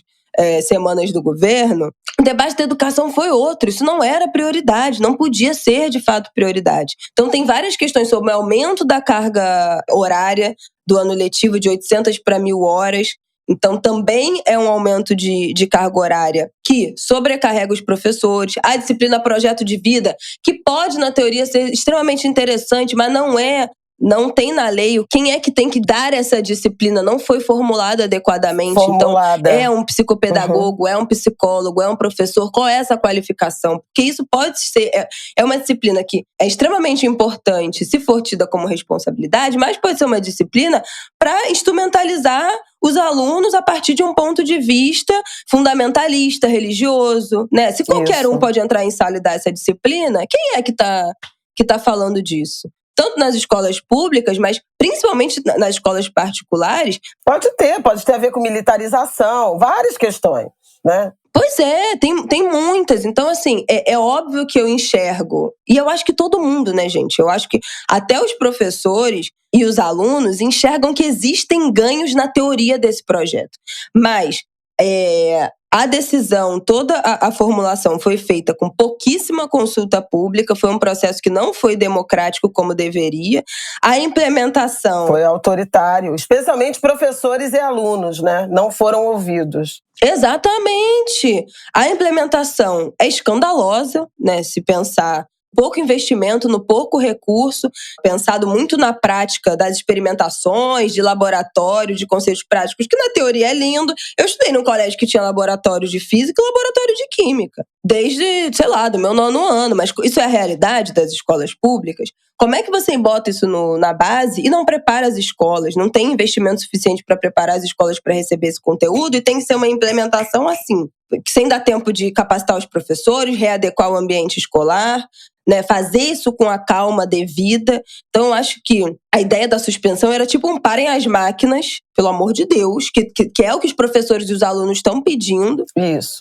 Não tem como, não tem a menor possibilidade. A gente está lidando com déficit de aprendizado ainda da pandemia. Peraí, entendeu? E olhar de novo esse projeto com atenção e cuidado, com, de fato, uma consulta pública, consultando educadores, alunos, a comunidade escolar que está ali na prática vivendo aquilo, para que isso seja pensado de uma maneira que sobrecarregue menos dos professores, que já são, né, profissionais extremamente explorados, mal pagos, sobrecarregados, professores de educação básica, né, dessa idade escolar, extremamente mal remunerados, desvalorizados, especialmente os de escola pública, e pensar isso com a devida calma. Agora, eu acho que é inegável a gente pensar que, óbvio, e aí eu também faço uma outra crítica, que eu acho que é inegável a gente pensar em aprimorar os nossos sistemas à medida que o tempo passa, isso é natural, né? A gente tem outros estímulos, eu fui uma pessoa que teve ainda, acho que talvez a última geração que teve aula de informática na escola. A gente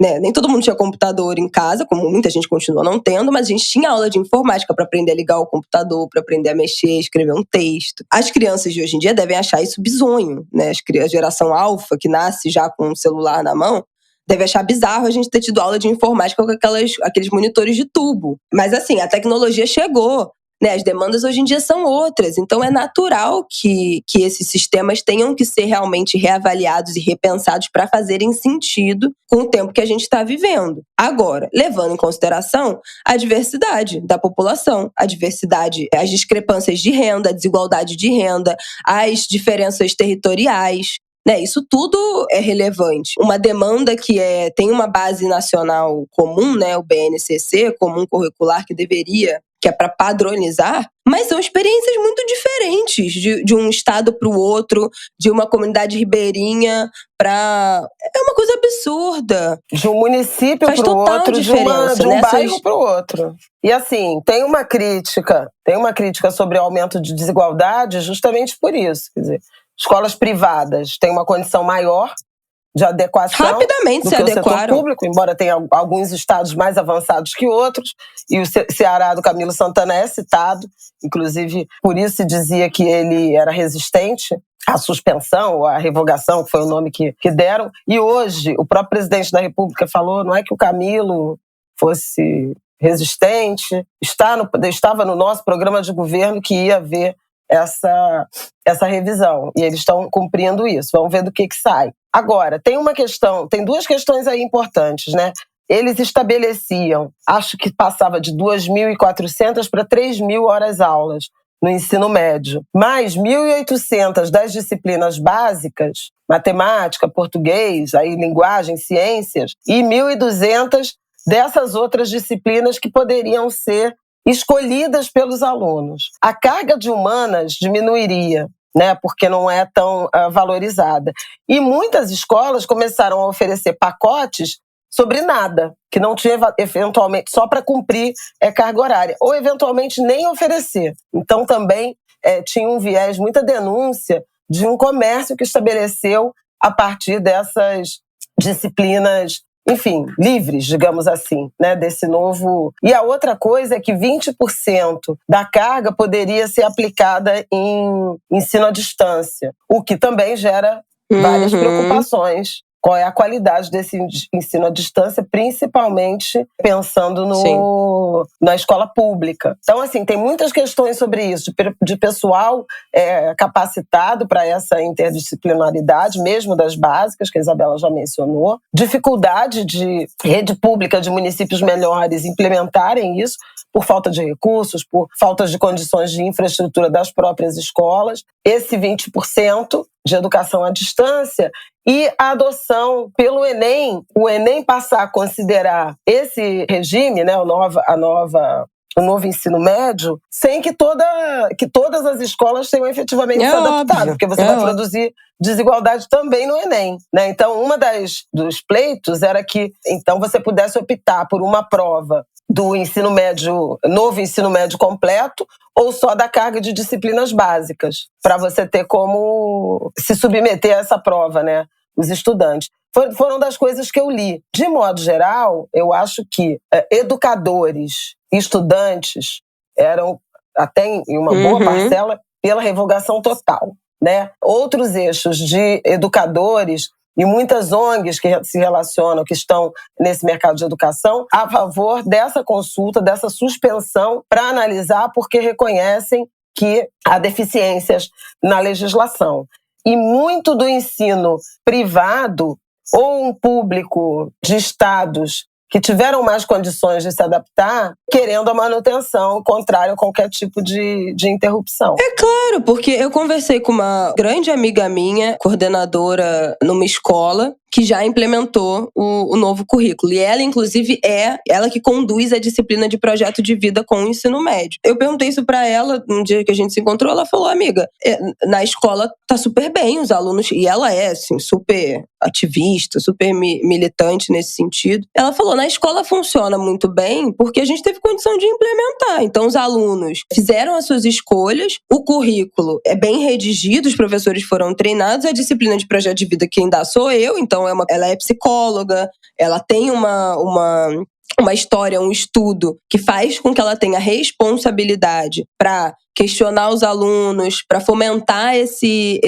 projeto de futuro, de compreensão dos alunos da própria vida, uma pessoa qualificada para isso. Os alunos, de fato, estão mais interessados nas disciplinas que eles querem e está tudo funcionando. Tem mais coisa prática, está tudo funcionando como manda a teoria. Ainda que a gente critique até nos melhores funcionamentos, é isso que é a crítica que eu queria fazer, que é declaradamente um projeto de ensino médio voltado para o mercado de trabalho. E aí eu tô fora esse pensar a educação com um olhar para o mercado, porque não é sobre isso, né? Não deveria ser sobre isso. Eu vejo, pelo menos, a escola como uma missão de construção cidadã. E infelizmente, a escola em que... O momento em que eu estudei, a educação que eu tive, ainda pecou muito. Se a gente falar aqui da lei da 10.639, educação de conteúdo afro-brasileiro e indígena nas escolas, ainda falta muito, né, para a gente pensar de fato a escola construindo um cidadão atento às pautas da sociedade, à diversidade, ao conhecimento das culturas, que deveria ser o grande norte da nossa construção cidadã escolar, da nossa comunidade escolar. Pensar isso. E, gente, cada vez mais eu penso isso porque, enfim, né, eu sou mãe de uma criança, então eu tô aprendendo, eu não sei absolutamente nada desse universo de educação, tô aprendendo tudo agora. E quanto mais eu penso, mais eu entendo a escola como um dos pilares principais, se não o principal, pensando a quantidade de horas que as crianças ficam dentro das escolas, de construção cidadã, de conhecimento das culturas, de exploração dos espaços, de experimentação, né, de contato com a natureza, com a comunidade, com o local em que aquela escola está inserida. Quanto mais eu estudo, leio, me aprofundo nisso como mãe, mais eu entendo esse lugar da escola. Uma escola que é um lugar focado para preparar um soldado do mercado de trabalho, para mim isso é uma falência completa do que deveria ser uma proposta escolar. Eu acho que esse é o trabalho da faculdade. Você está na faculdade para, de fato, né, o ensino superior, para pensar ali o que você vai ser da sua profissão, construir isso. A escola não deveria estar preparando ninguém para o mercado de trabalho. Esse não é o papel de um ensino regular. Eu, pelo menos, assim, pessoalmente, uma pessoa que não é da área de educação, pessoalmente acho que não deveria ser. As coisas mais importantes que eu aprendi e vivi na escola, definitivamente, ainda que com as faltas que eu sinto, especialmente em relação à Lei 10.639, vou repetir de novo, as coisas mais importantes que eu aprendi na escola não foi a equação da matemática, a gramática do não sei o quê. Não foi isso, né? Não foi isso. Eu falo isso aqui enfim, peço desculpa se isso desonerar os professores de alguma maneira, mas a construção que eu tive como cidadã na minha escola, os projetos de ação social, né, de reciclagem que eu pude ter, de voluntariado. Isso foram extremamente importantes para a minha construção, de experimentação nos laboratórios lá que eu falei, foram coisas muito mais importantes do que esse pensamento mercadológico. E eu já estudei num momento em que o pensamento... eu tive vários colegas que saíram da minha escola porque tinha um mito que a escola que eu estudava não preparava para o vestibular. Então saíram da nossa escola e foram para cursinhos preparatórios do vestibular para ter uma mentalidade ainda mais voltada para esse momento. Eu acho uma pena. Eu acho uma pena que a educação esteja sendo resumida a uma preparação para o mercado. Isso acaba com a subjetividade, isso aniquila as nossas diferenças culturais, os nossos saberes tradicionais. Isso, para mim, é a falência, é a vitória desse... Por isso que eu falo que eu acho que é uma mentalidade que caminha muito com esse empreendedorismo, nesse sentido, sabe, muito homem branco, finanças, sabe, esse povo, não sei explicar direito, essa mentalidade Shark Tank, sabe, umas coisas assim. É uma produção em série de novos empreendedores Shark Tank que vão lá vender uma ideia e financiar, sabe? Não é isso. Eu acho lamentável, eu acho uma pena. Pra mim começa errado daí e o resto é tudo consequência de uma coisa que no cerne da questão já começa com um objetivo errado. Se o objetivo é preparar criança e adolescente, né, no caso adolescente, para o mercado de trabalho, pra mim já tem um problema. O embrião da ideia já é um problema. E é isso, não tem mais nada pra falar. Eu também não. Eu acho que a gente ainda vai voltar nesse assunto. Acho que é um primeiro tema, né? Porque a gente, na verdade, tá falando dos desafios Pois é, quais serão os desdobramentos aí? Desdobramentos virão e acho que a gente vai falar nisso. Espero também ter elevado uma visão que não seja, que contemple aí principalmente educadores e alunos. Ainda na linha desses pontos importantes, eu acho que vem aí uma agenda econômica, né? O governo vai precisar aprovar o arcabouço fiscal, vem o debate sobre reforma tributária. Tanto Lula quanto Haddad têm anunciado um pacote de bondades, digamos assim, para o 1º de maio, que seria o novo, mais um aumento e um novo modelo de reajuste do salário mínimo. O Desenrola, que é o programa de renegociação de dívidas, né, que pode realmente liberar os mais pobres, mas principalmente uma classe média empobrecida do superendividamento, e isso tem consequências, obviamente, econômicas, né? Você é muito endividado, não tem condição de comprar nada, e equacionada essa dívida, você volta, né, a cadeia de consumo e, portanto, ajuda a atividade econômica, mas é preciso pensar nessa dimensão do superendividamento também do ponto de vista do desgaste, da deterioração das relações familiares e sociais. Né? Tem correlação com muita dívida, tem correlação com alcoolismo, com uso abusivo de drogas, com violência doméstica, com violência contra as crianças,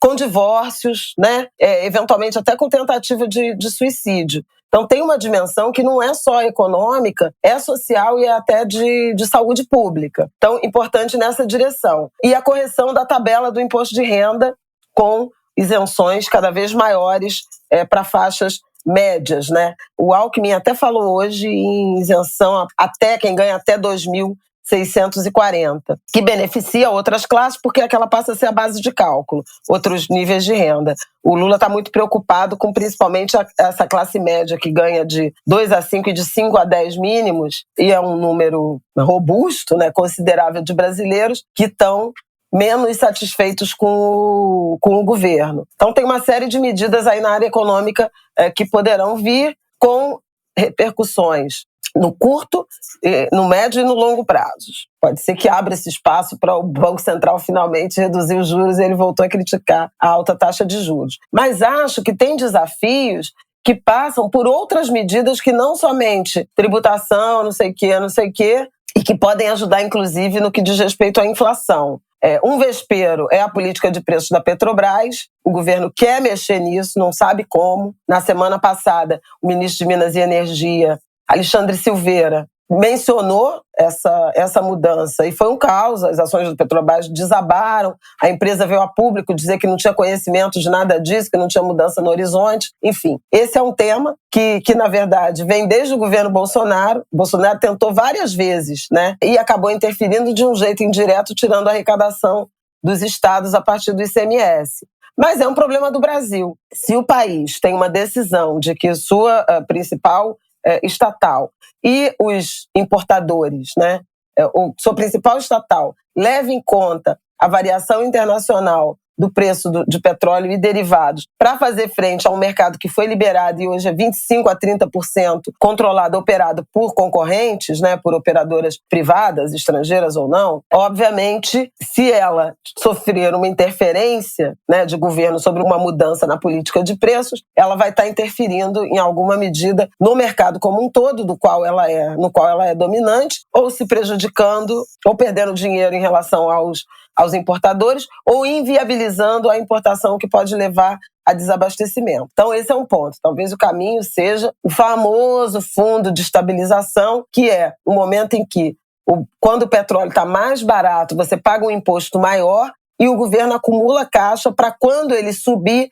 esse imposto ser revertido como remuneração para as empresas, para que o preço final não suba tanto, né? Fique mais estabilizado. Essa é uma solução que atravessa mandatos, né, presidências da Petrobras e mandatos presidenciais sem solução. A outra coisa é na própria política de desenvolvimento agrário, de estímulo à agricultura familiar, em que você tivesse apoio e aumento de financiamento, mas não só financiamento, condições técnicas de escoamento, de apoio à produção da agricultura familiar, pequenos, médios produtores, próximos dos centros de consumo, para garantir um aumento de oferta de alimentos e impedir essas flutuações, esses aumentos brutais que a gente vê nesses momentos. No meio ambiente, os 2 primeiros meses foram trágicos, né? Houve aumento de área desmatada. Há, inclusive, uma crítica dos países europeus relacionada a vamos desbloquear o Fundo Amazônia, mas vocês têm que fazer alguma entrega.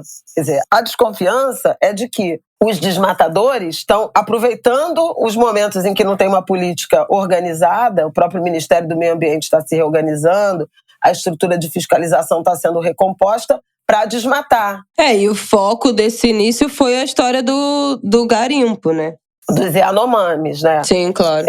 Mas, de qualquer maneira, esse é um tema, né? Esse é um tema que atrai a comunidade internacional, que é importantíssimo para a gente e que não foi bem atacado nos primeiros 100 dias. Não acho que ele seria resolvido nos 100 dias, mas assim, ao longo desse ano, né, o primeiro semestre ainda tem que ter alguma boa notícia. Pelo amor de Deus. E o ano não pode fechar com um aumento Vigiarei e punirei. Desmatamento. Então isso envolve uma estrutura de fiscalização que foi... Pois é, isso vai ser uma questão importante. Parece que o IBAMA não tem nem 400 fiscais para dar conta disso. Deus. Então tem uma expectativa seja de concurso, seja de admissão de concursados. Mas aí tem uma questão orçamentária. 400 fiscais concursados, você aumenta uma piada. Gasto corrente. É uma piada. Acho que são 380. O André Trigueiro falou, meu colega André Trigueiro falou há pouco na TV. Então, na área ambiental é super importante avançar nessa agenda de demarcação de territórios indígenas e de titulação de territórios quilombolas. A própria reforma agrária, você teve invasões e protestos, né, do MST na Bahia, em alguns estados do país em relação a isso. Na área da saúde, esse esforço de vacinação, que precisa ter retorno. Isabela falou da gripe, tem a Covid, né, as doses de reforço. Pólio, e tem várias a gente outras, falou disso aqui. As crianças ficaram. A cobertura vacinal Como de sarampo, a nossa cobertura vacinal caiu demais. Tudo isso a menor. É isso aí. Então, são cobranças. Outra coisa, tem um grupo de trabalho, salário mínimo eu já falei, mas o que vai propor o protocolo de regulação dos aplicativos, principalmente entregadores, né? Moto-entregadores, mas eu acho que também vai incluir Uber e afins, né? Quer dizer, é uma regulação para enfrentamento à uberização. Eu acho que isso é super importante. O mercado de trabalho está perdendo qualidade, o mercado de trabalho perdeu o vigor. Isso dá um ângulo de grelha inteiro. E isso tem consequências dramáticas no futuro, entendeu? Podemos até fazer. A Lei 10.639 também dá um ângulo inteiro. A gente está começando a reestruturar a ideia das entrevistas grandes. Mas acho que isso é um ponto importante. Na reforma tributária que eu já mencionei sobre a ótica econômica, vai ter uma disputa grande também por conta de empresários, né? Empresas de indústria, serviço e agropecuária que vão se digladiar em relação a um aceno de que a carga tributária vai cair para a indústria e, portanto, vai aumentar em serviços, vai aumentar em outras áreas, e há muita insatisfação em quem vai ser mais tributado. Acho que é importante a gente observar como o governo vai se posicionar em relação a imposto de renda e a taxação de dividendos e de grandes fortunas, né? Essa também é sempre uma promessa nunca alcançada pelos governos, porque tem muita resistência, inclusive no Congresso Nacional, que é sobre-representado por pessoas ricas, milionários, empresários, proprietários rurais e tudo mais. Na segurança pública, a gente já falou longamente sobre isso, mas eu acho que tem que falar, né, sobre a forma como Flávio Dino e sua equipe vão estruturar uma articulação, uma ação mais coordenada com estados, né, principalmente com governadores de estado, em relação ao enfrentamento ao crime organizado, e como Polícia Federal, Polícia Rodoviária Federal e as próprias Forças Armadas terão um papel nisso, a partir de operações. Primeiro, a Polícia Federal, operações de inteligência, efetivamente, mas a PRF e o Exército na questão das estradas, né, das rodovias federais e das fronteiras. A gente sabe que fuzis e drogas, né, não são produzidos no Brasil. Eu não acho que vai dar para avançar em agenda, por exemplo, de descriminalização. Esse papo, seja do aborto, seja das drogas, né? Essas políticas, eu acho que o governo Lula... Gente, aí só jogando uma bomba no Brasil, começando de novo. Enfrentar. Que isso aí realmente... Porque você tem um Congresso muito conservador, você tem... quem está ouvindo o Jogo de Cartas, se chegou ao episódio em que fala da questão das mulheres sobre a inclusão, sobre a descriminalização do aborto, vê que o ambiente é desolador há 40 anos. E nos últimos, se já era ruim nos últimos 40, nos últimos, então, que já tinha. Amor de Deus. Pois é. Piorou demais. Piorou, né, nesse caso. Então, na saúde, na cultura. Não, a gente já falou da cultura, né, quase um episódio inteiro, tem 2 semanas, gente. Vai lá ouvir. Mas aí a aplicação, isso, vamos efetiva, acompanhar. Porque tem uma promessa, vamos torcer, né? Vamos cobrar, viajarei e punirei. Então, é isso. Angúlia, chega! Já falamos demais, mas acho que valia um episódio mais longo, falar desses 100 dias. Tá só começando, ainda faltam quase 4 anos. Ainda faltam 3 anos e 9 meses, ainda tem muitas águas pra rolar. O Lula falou isso, faltam mais de 1.600 dias. Que obsessão ainda com esses 100 dias, né? Muito pouco, mas vamos lá. Ainda falta muito, continuaremos aqui no nosso Ângulo de Grilo de olho em tudo, comentando tudo. Aguardo vocês lá no nosso Apoia-se, apoia.se/Ângulo de Grilo, lá no nosso grupo do Telegram, pra gente trocar mais sobre esse episódio de hoje. Em breve vem um episódio aí no nosso Apoia-se que eu sugeri, né, de eu fazer os meus 10 livros, copiando a sua ideia, a sua participação lá no Parque de Ideias, falando dos 10 livros da sua vida. Eu vou gravar um episódio solo aqui, elencando os meus 10 livros. Em muito breve, acho que ainda nesse abril, tá no ar. E o nosso próximo também, conjunto, um episódio por mês, a gente garante. Então, estamos acumulando, vamos começar a acumular aí novas pautas pra gente tratar aí no Apoia-se nas próximas semanas. Um beijo, boa semana pra vocês. Terça que vem a gente está de volta. Se despeça, Flávia Ol, mande um beijo para os nossos ouvintes. Um beijo para todo mundo, para os angulers, para as angulers, especialmente os angulers e as angulers que foram campeões estaduais, né? No futebol. No caso de Minas, Galo. No caso do Rio, Fluminense. No caso de São Paulo, Palmeiras. E por aí vai. Tô falando dos 3, né, que foram bem decisivos aí no fim de semana que passou. Parabéns a vocês. Eu, particularmente, orgulhosa do Galo, da participação do Paulinho, que acabou de voltar. Voltou tem 3 meses, 4 meses que ele está de volta ao Brasil. E já com o primeiro título estadual lá em Minas Gerais. Que seja essa carreira promissora, que dê alegria para os torcedores do Galo, mas, sobretudo, que faça ele se realizar com o ofício que ele escolheu. A gente falou disso no Angu, acho que lá do início do ano, né? Quando ele ia se apresentar. Em dezembro. A gente falou que ele deu uma pequena entrevista pra gente, falando do resgate da alegria. Eu tô muito feliz por ele estar conseguindo, porque exercer o ofício com alegria é uma dimensão super importante também da nossa inserção no mercado de trabalho, que a gente tem que trabalhar cada vez mais. Né? Bom, e desse assunto aí eu abro a beça. Vai lá no Conselhos que você pediu, meu outro podcast, eu me falando disso. Negócio de propósito, trabalho, felicidade no trabalho, tem muito assunto por lá. É isso, gente. Um beijo. Até semana que vem.